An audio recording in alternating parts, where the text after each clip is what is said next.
इस मूवी के स्टार्ट में हम देखते हैं एक प्रिंस को जिसने अपने पैलेस को काफी खूबसूरत बनाकर रखा हुआ था। वो अपने पैलेस में खूबसूरत लड़कियों को बड़ी बड़ी दावतें दिया करता था। एक रात बहुत तेज तूफान आ जाता है। उस तूफान से बचने के लिए एक गरीब बूढ़ी औरत प्रिंस के महल में आ जाती है। अब ऑब्वियसली वो औरत बूढ़ी थी, इसीलिए शक्ल सूरत से प्यारी नहीं थी। अब वो बूढ़ी औरत प्रिंस के ऑनर में उसे रोज फ्लावर गिफ्ट देती है। प्रिंस सोचता है कि इस बूढ़ी औरत की हालत खराब है, वो एक बूढ़ी औरत है और उसकी शक्ल सूरत भी प्यारी नहीं है, इसीलिए वो उस बूढ़ी औरत का मजाक बनाता है, हंसने लगता है और उस बूढ़ी औरत की इंसल्ट करते हुए प्रिंस ने उसके फ्लावर को फेंक दिया। वो बूढ़ी औरत प्रिंस को काफी समझाती है कि खूबसूरती कभी भी इंसान के चेहरे पर नहीं होती, बल्कि वो इंसान के दिल में पाई जाती है। लेकिन प्रिंस उसकी कोई बात सुनने को तैयार ही नहीं था और देखते ही देखते वो बूढ़ी औरत एक खूबसूरत लेडी में बदल गई। असल में वो बूढ़ी औरत एक जादूगरनी थी जो कि किसी बूढ़ी औरत का रूप लेकर प्रिंस के पास आई थी ताकि वो प्रिंस को आजमा सके। वो जादूगरनी समझ गई थी कि प्रिंस के दिल में प्यार नाम की कोई चीज है ही नहीं, इसीलिए वो प्रिंस को अपने मैजिक से जानवर यानी बीस्ट बना देती है। प्रिंस उस जादूगरनी से काफी रिक्वेस्ट करता है कि वो ऐसा ना करे, लेकिन वो उसकी एक नहीं सुनती। जादूगरनी के इस मैजिक की वजह से सब लोग आहिस्ता आहिस्ता प्रिंस को भूलने लगे। यहाँ पर हम ये जान पाते हैं कि उस जादूगरनी ने प्रिंस को जो फ्लावर दिया था वो कोई आम फ्लावर नहीं था, बल्कि मैजिकल फ्लावर था, जादुई फूल था वो। और फ्लावर एक्सेप्ट ना करने पर उस जादूगरनी ने प्रिंस को ये कर्ज दे दिया और ये कर्ज तभी खत्म होगा जब प्रिंस को उस फ्लावर की आखिरी पेटल यानी पंखुड़ी गिरने से पहले किसी से प्यार हो जाए और वो भी प्रिंस से प्यार करे।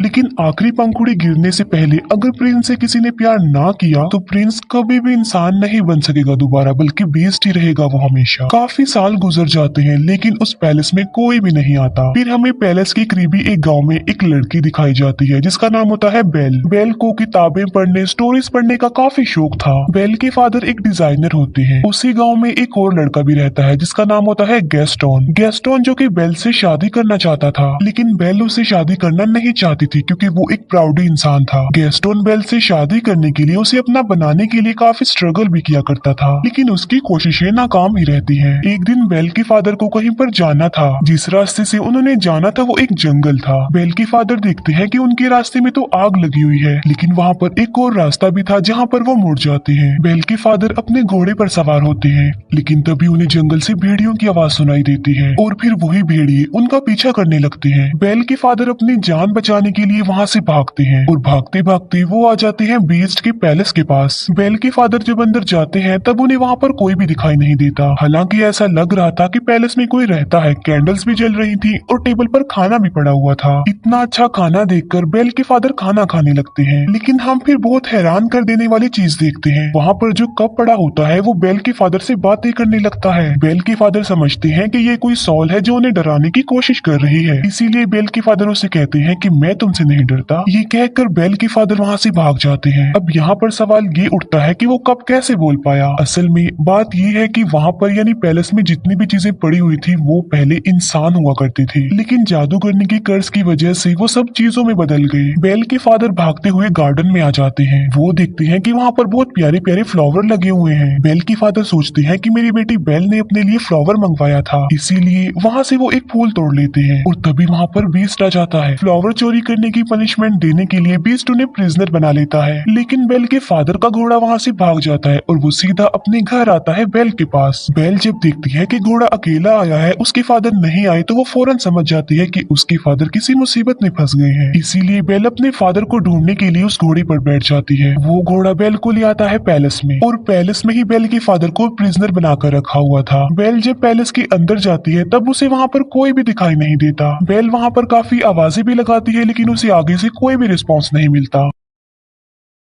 बेल वहाँ पर आवाजें सुन पा रही थी, लेकिन उसे वहाँ पर कोई भी नजर नहीं आ रहा था। बेल उस जगह पर पहुंच जाती है जहाँ पर उसके फादर को कैद करके रखा गया था, प्रिजनर बनाकर। बेल के फादर उसे बताते हैं कि ये सारा महल जिंदा है, इसीलिए जितना जल्दी हो सके तुम यहाँ से भाग जाओ। कहीं ऐसा ना हो कि वो तुम्हें देख ले। मैंने तुम्हारे लिए फ्लावर तोड़ा था और उसने मुझे पनिशमेंट देने के लिए यहाँ पर कैद कर दिया। लेकिन बेल के वहाँ से निकलने से पहले ही बीस्ट वहाँ पर आ जाता है। बेल उसे देखकर काफी डर जाती है, घबरा जाती है, क्योंकि जाहिर सी बात है वो बीस्ट था तो काफी खतरनाक लग रहा था और काफी डरावना भी। लेकिन बेल बीस्ट को ये बात शो होने नहीं देती कि वो उसे डर रही है। बेल कहती है कि मैं अपने फादर से मिलना चाहती हूँ, लेकिन बीस्ट ऐसा नहीं चाहता था कि वो अपने फादर से मिले। बेल बीस्ट को कहती है कि तुम कितने जालिम इंसान हो, एक छोटी सी गलती के लिए तुम इतनी बड़ी सजा दे रहे हो। उन्होंने सिर्फ एक फ्लावर ही तो तोड़ा है और ऐसा करने के लिए मैं नहीं उन्हें कहा था, इसीलिए मैं हर सूरत अपने फादर से मिलूंगी। बीस्ट उसे बताता है कि अगर ये दरवाजा एक बार खुल गया और उसके बाद बंद हो गया तो ये दोबारा कभी भी नहीं खुल पाएगा। ये कहते ही बीस्ट डोर को ओपन कर देता है। बेल अंदर जाती है और अपने फादर से मिलती है, लेकिन वो अपने फादर को बाहर की तरफ पुश कर देती है और इसके बाद दरवाजा बंद कर देती है। अब बीस्ट के अकॉर्डिंग वो दरवाजा दोबारा नहीं खुल पाएगा, इसीलिए वो बेल की फादर को अंदर नहीं डाल सकता। बेल की फादर की जगह पर अब खुद बेल वहाँ पर कैद हो गई थी। इसके बाद बीस्ट बेल की फादर को वहाँ से ले जाकर आजाद कर देता है, उसे छोड़ देता है। अब बेल वहाँ पर कैद हो जाती है, लेकिन जब बीस्ट वहाँ पर नहीं होता तब एक घड़ी और एक कैंडल स्टैंड बेल के पास आते हैं। ये चीजें इंसान थी, लेकिन कर्ज की वजह से घड़ी और कैंडल स्टैंड में चेंज हो गई है। लेकिन ये इंसानों की तरह ही सब कुछ कर सकते हैं, सुन सकते हैं, बोल सकते हैं, चल भी सकते हैं। वो दरवाजा खोल देते हैं और बेल को कहते हैं कि तुम हमारे साथ साथ आओ। वो बेल को कहते हैं कि हम तुम्हें रहने के लिए एक अलग रूम देंगे, क्योंकि वो समझ गई थी कि बेल ही वो लड़की हो सकती है जो उन्हें इस कर्ज से आजाद करवाएगी। वो बेल को रहने के लिए एक रूम देते हैं। जब इस बात का बीस्ट को पता चलता है तो उसे काफी गुस्सा आता है, इसीलिए वो घड़ी और कैंडल स्टैंड को डांटता है और उन पर गुस्सा करता है, जिस पर वो दोनों कहते हैं कि शायद ये ही वो लड़की है जो हमें इस कर्ज से आजाद करवाएगी। तुम्हें उसके करीब जाना चाहिए, उसे इम्प्रेस करना चाहिए और उसे प्यार भी करना चाहिए। वो बीस्ट को मशवरा देते हैं कि तुम बेल के पास जाओ और उसे अपने साथ खाने के लिए इनवाइट करो। ये बात सुनकर बीस्ट को उन पर गुस्सा आता है। वो उनसे कहता है कि क्या तुम पागल हो गए हो कि मैं एक चोर की बेटी को खाने के लिए इनवाइट करूं, उसके साथ खाना खाऊं? ऐसा कभी भी पॉसिबल नहीं हो सकता। लेकिन जब उसके सारे लोग उसे काफी इंसिस्ट करते हैं तो वो इस बात के लिए मान जाता है, क्योंकि उन सबके कर्ज होने की रीजन कोई और नहीं बल्कि बीस्ट है। बीस्ट बेल के पास जाता है। वो बेल को कहता है कि तुम मेरे साथ खाना खाओगी, लेकिन इसे तुम कोई रिक्वेस्ट मत समझना। बेल उसे कहती है कि तुम क्या पागल हो? पहले तुमने मेरे फादर को प्रिजनर बनाया, फिर मुझे कैद कर लिया और अब मेरे साथ खाना खाना चाहते हो। बीस्ट दरवाजे को जोर जोर से पीटता है और कहता है कि जो भी हो जाए तुम तो मेरे साथ खाना खाओगी। बेल कहती है कि चाहे मैं भूखी मर जाऊं, लेकिन मैं तुम्हारे साथ खाना नहीं खाऊंगी। जिस पर बीस्ट कहता है कि चलो ठीक है, मैं तुम्हारी ये ख्वाहिश भी पूरी कर देता हूँ, तुम्हें भूखा ही मारूंगा अब तुम्हें कोई भी खाना नहीं देगा और तुम भूखी ही मरोगी। बेल फिर भी दरवाजा नहीं खोलती और वो वहाँ से चला जाता है। जिस अंदाज से बेल ने बीस्ट को जवाब दिया था, उसे देखकर वहाँ सभी कर्ज चीजें लाइक कैंडल स्टैंड, घड़ी, पिर्च, कप, उन सबको ये कंफर्म हो जाता है कि बेल ही वो लड़की है जो उन्हें कर्ज से निजात दिलाएगी। फिर हम देखते हैं बीस्ट को जो कि उसी रोज फ्लावर के पास जाता है। बीस्ट देखता है कि उस फ्लावर की बहुत सारी पंखुड़ियां गिरकर टूट गई हैं। ये वही रोज फ्लावर था जिसके खत्म होने के बाद बीस्ट हमेशा के लिए जानवर ही रहेगा और पैलेस की जितनी भी कर्ज चीजें हैं वो सारी ऐसे ही रहेंगी, हमेशा के लिए बेजान बन जाएंगी। वो फ्लावर पर बहुत ही थोड़ी पंखुड़ियां रह गई हैं और वो भी बहुत जल्द गिर जाएंगी। फिर हम देखते हैं बेल के फादर को जो कि वापस अपने गांव में आ चुके थे। वो सब लोगों को बता रहे होते हैं कि मेरी बेटी की जान खतरे में है। जंगल के पास एक पैलेस है और वहाँ पर एक बीस्ट रहता है और वहीं पर मेरी बेटी फंस गई है। लेकिन कोई भी उनकी इस बात पर बिलीव करने को तैयार नहीं था, बल्कि वो सिर्फ इस बात को कहानी ही समझ रहे थे।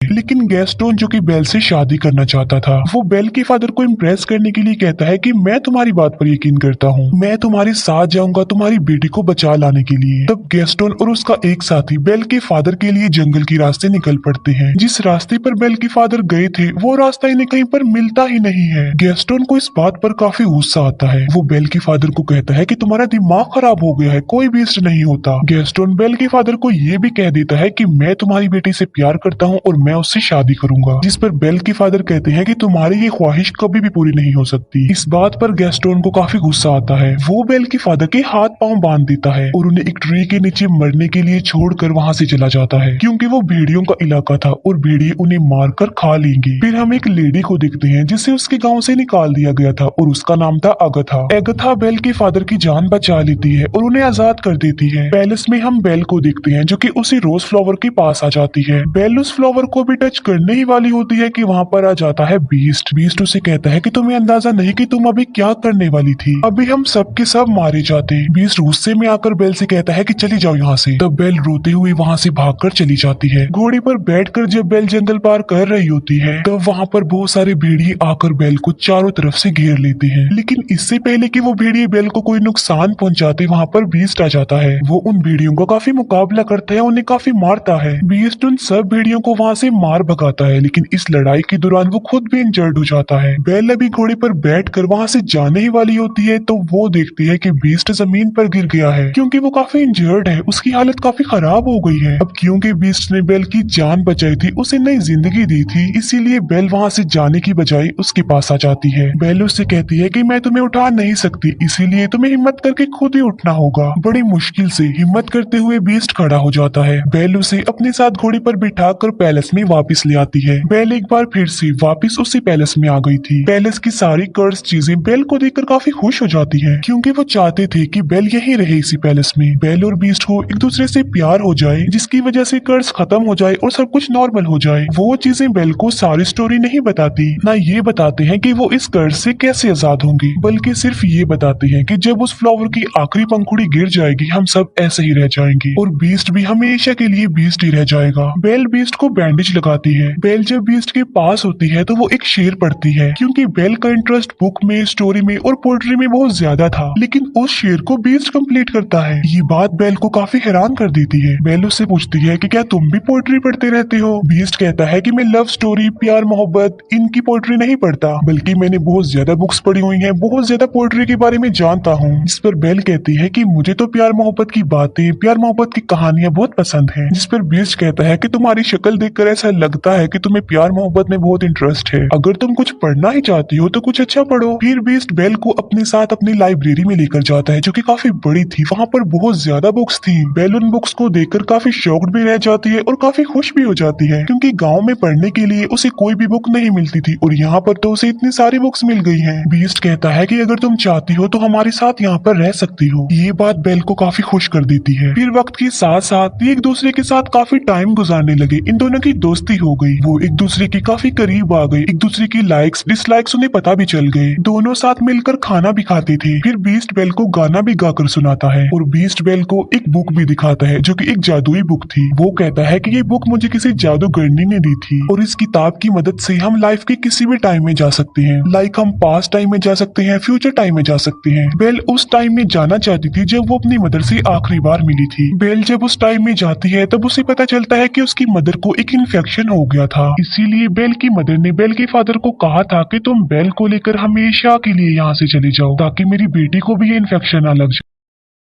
ये जानने के बाद बेल काफी दुखी हो जाती है, क्योंकि बेल ये बात नहीं जानती थी। फिर ये प्रेजेंट टाइम में वापस आ जाते हैं। कैंडल स्टैंड बीस्ट को कहता है कि तुम्हें बेल से अपने प्यार का इजहार कर देना चाहिए। बीस्ट कहता है कि वो कभी भी मुझसे प्यार नहीं करेगी, लेकिन कैंडल स्टैंड बीस्ट को काफी मनाने की कोशिश करता है और बीस्ट के सारे साथी यानी वो सारी चीजें बीस्ट को इस बात के लिए एग्री कर लेती है। वो पहले बीस्ट को तैयार करती है और बाद में वो बेल को भी तैयार कर देती है। बेल को डांस करना काफी पसंद था, इसीलिए वो दोनों डांस करने वाली होती है। हम देखते हैं कि बेल के फादर वापस अपने गांव में आ गए हैं। वो सबको बताते हैं कि गैस्टोन ने उन्हें जंगल में बांधकर छोड़ दिया था ताकि भेड़िए आकर उन्हें खा लें। वहीं बेल के फादर के साथ अगथा भी होती है, लेकिन गैस्टोन इस बात पर एग्री नहीं करता, बल्कि वो मुकर जाता है। वो कहता है कि ये झूठ बोल रहा है, इसके ऊपर शैतान आ गया है और ये पागल हो गया है। साथ साथ वो कहता है कि अगथा की गवाही कोई इम्पोर्टेंस नहीं रखती, क्योंकि ये तो पहले ही गाँव से निकली हुई है। यहाँ पर गैस्टोन का साथी भी झूठ बोल देता है। वो कहता है कि गैस्टोन जो भी कह रहा है बिल्कुल ठीक कह रहा है। इसीलिए सब गांव वाले गैस्टोन की बातों पर बिलीव कर लेते हैं और सब लोग ये समझने लगते हैं कि बेल के फादर का मेंटल बैलेंस खराब हो गया है। साथ साथ उनके ऊपर कोई शैतानी साया भी है, इसी वजह से वो बेल के फादर को पकड़ लेते हैं। फिर हम देखते हैं पैलेस में, जहाँ पर बीस्ट और बेल डांस कर रहे थे और वो डांस को काफी इंजॉय कर रही थी। उन्हें काफी अच्छा फील हो रहा था। बीस्ट बेल को कहता है कि मैं इन फीलिंग्स को काफी अच्छा फील कर रहा हूँ, मैं तो इन्हें जैसे भूल ही गया था। बेल कहती है कि मुझे मेरे फादर ने डांस करना सिखाया। बीस्ट उससे पूछता है कि क्या तुम अपने फादर को मिस करती हो? जिस पर बेल कहती है जी हाँ, मैं अपने फादर को बहुत मिस करती हूँ। बीस्ट के पास एक जादुई मिरर होता है, जिसकी मदद से वो हर उस पर्सन को देख सकते हैं जिन्हें वो देखना चाहते हैं, और उस मिरर में वो बेल को उसके फादर को दिखाता है। बेल देखती है कि गांव वालों ने उसके फादर को प्रिजनर बनाया हुआ है, बांधा हुआ है। ये देखकर बेल काफी अपसेट हो जाती है, जिस पर बीस्ट कहता है कि तुम्हारे फादर को तुम्हारी जरूरत है, तुम्हें उनके पास जाना चाहिए। साथ साथ बीस्ट बेल को वो जादुई मिरर भी दे देता है और कहता है जब कभी तुम्हें मेरी याद आई तो मेरी इस बदसूरत शक्ल को इस मिरर में देख लेना। इसके बाद बेल अपने फादर को बचाने के लिए वहाँ से निकल जाती है और अब बीस्ट पैलेस में अकेला रह गया था। बीस्ट बेल को काफी मिस कर रहा था क्योंकि उसे बेल से प्यार हो गया था, लेकिन अब तो वो उससे काफी दूर जा चुकी थी। अब क्योंकि बेल चली गई थी तो उनका कर्ज ऐसा ही रहेगा और वो हमेशा ऐसे ही बने रहेंगे। इस बात को लेकर बीस्ट और उसके बाकी साथी काफी अपसेट हो जाते हैं। बेल अपने गांव में पहुंच जाती है और वो देखती है कि उसके फादर को सब लोगों ने प्रिजनर बनाया हुआ है। बेल सबको बताती है कि मेरे फादर जो कह रहे थे वो बिल्कुल सच था। जंगल में एक पैलेस है और वहाँ पर एक बीस्ट रहता है, एक जानवर है वहाँ पर। लेकिन गाँव वाले बेल की बातों पर भी यकीन नहीं कर रहे थे। तब वो उस जादुई मिरर में सब लोगों को बीस्ट दिखाती है। बीस्ट को उस मिरर में देखकर सब लोग काफी हैरान रह जाते हैं। बेल उन सबसे कहती है कि वो खतरनाक नहीं है, तुम्हें डरने की कोई जरूरत नहीं है, बल्कि वो दिल का बहुत ज्यादा अच्छा है और वो किसी का नुकसान नहीं चाहता और ना ही वो कभी किसी को नुकसान पहुंचाता है। गैस्टोन को ये बातें सुनकर रियलाइज हो जाता है कि बेल अब उस बीस्ट को प्यार करने लगी है। इसी वजह से गैस्टोन जेलस हो जाता है, इसीलिए वो सबको भड़काने की कोशिश करता है कि उस बीस्ट ने बेल पर ब्लैक मैजिक कर दिया है, तभी तो ये ऐसा बोल रही है। वो कहता है कि बेल को भी इसके फादर के साथ ही प्रिजनर बना दो। बाद में वो सब गाँव वालों को उकसाता है कि हमें मिलकर उस पैलेस में जाना चाहिए और उस बीस्ट को जान से मार डालना चाहिए, वरना वो इस गांव में आ जाएगा और हम सबको मार डालेगा, हमारे पूरे गांव को खत्म कर देगा। वो गांव वाले उसकी बातों में आ जाते हैं और पूरा गांव पैलेस की तरफ चल पड़ता है। जब गांव वाले बीस्ट को मारने के लिए पैलेस में आते हैं तब बीस्ट के सारे साथी यानी वो चीजें उन लोगों पर अटैक कर देती हैं। गांव वालों को कुछ भी समझ नहीं आती कि ये क्या हो रहा है, क्योंकि वो कोई इंसान तो नहीं थे बल्कि बेजान चीजें थी। फिर हम देखते हैं गैस्टोन को जो बीस्ट के पास पहुंच चुका था, लेकिन बीस्ट काफी उदास होता है क्योंकि बेल की जाने के बाद उसे कुछ भी अच्छा फील नहीं हो रहा था। वो बेल को काफी मिस कर रहा था।